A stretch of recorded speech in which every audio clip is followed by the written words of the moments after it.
Thornton here with another daily reminder for you. And today's daily reminder is don't ruin your life with Brussels sprouts. A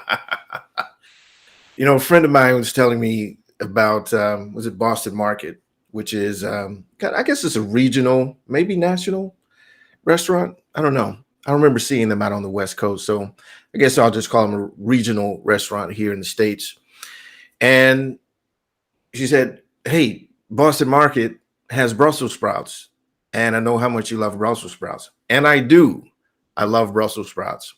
So the kids and I go. We're out and about, and I say, "Hey, let's stop by Boston Market, pick up some food, Brussels sprouts in particular." So we get there, and I've got the taste of the Brussels sprouts in my mouth. I'm like, "Yeah, this is going to be great. This is going to be awesome."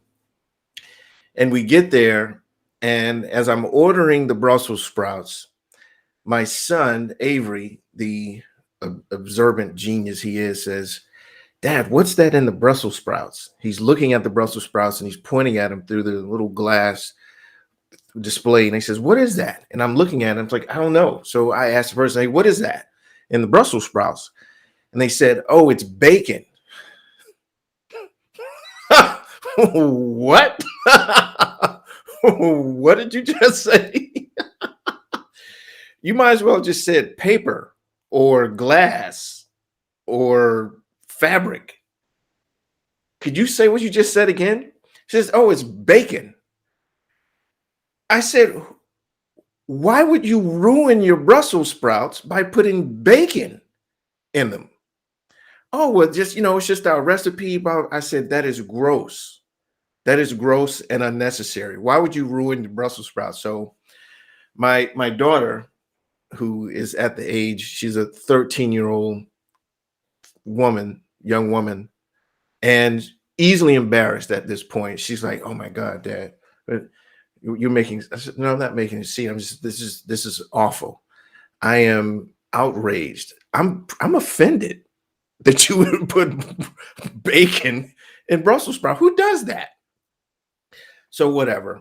So we ended up not getting the Brussels sprouts and got something else and went upon our way. Fast forward to this week, I'm on Uber Eats, scrolling through, and I found this new restaurant. And they had a picture of Brussels sprouts on their thing. I'm like, "Whoa, Brussels sprouts. Yes, let's hook this up." So I got 3 orders of Brussels sprouts because I'm like, I'm going to jam out tonight with my Brussels sprouts. So I get them delivered and I open them up, and I've again got my taste buds ready to go, blah, blah, blah.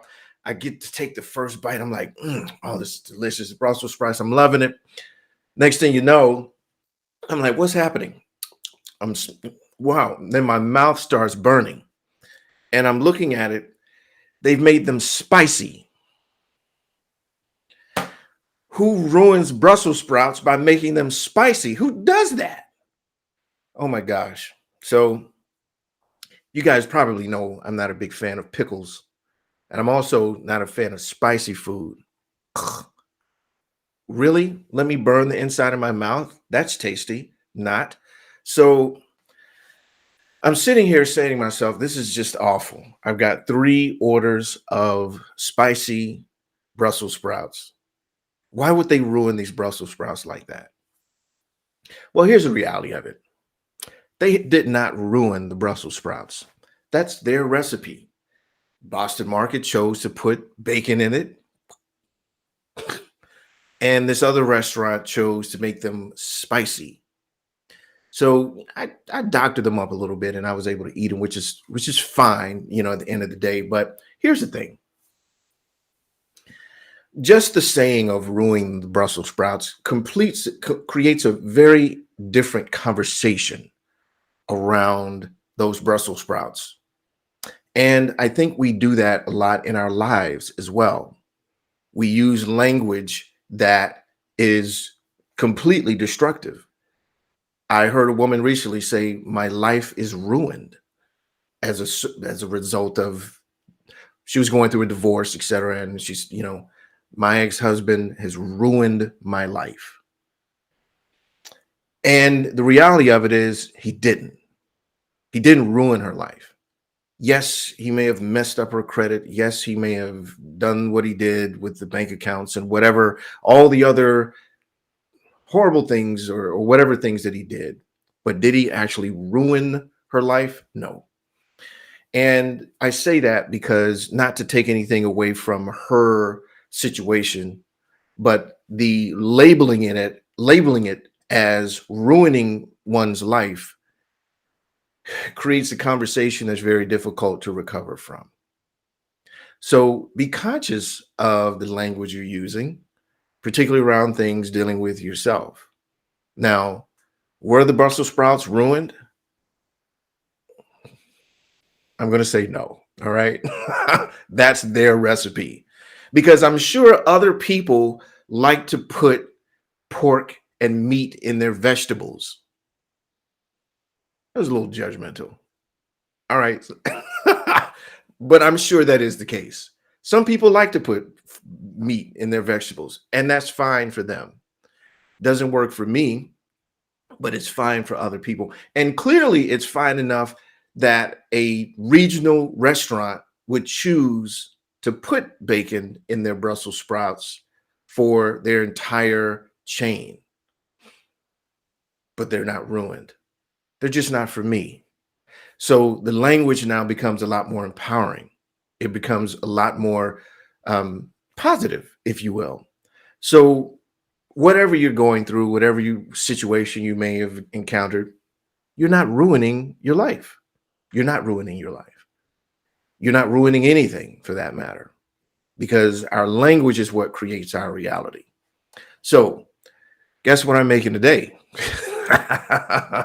You guessed it, Brussels sprouts. So that's it for today, guys. Another daily reminder for you. As always, don't ruin my day by not commenting and not liking. You know I had to throw that in there, right? You know that. Not liking my stuff will ruin my day. Anyway, so yeah, do remember to like and comment, share, and also click that notification button. So when I go live with my shenanigans, you'll be notified. And I'll do these in the middle of the day instead of the middle of the night. So you actually be notified at a decent time. How about that? Go figure. All right, that's it for today, guys. We'll see you tomorrow for another daily reminder. Take care.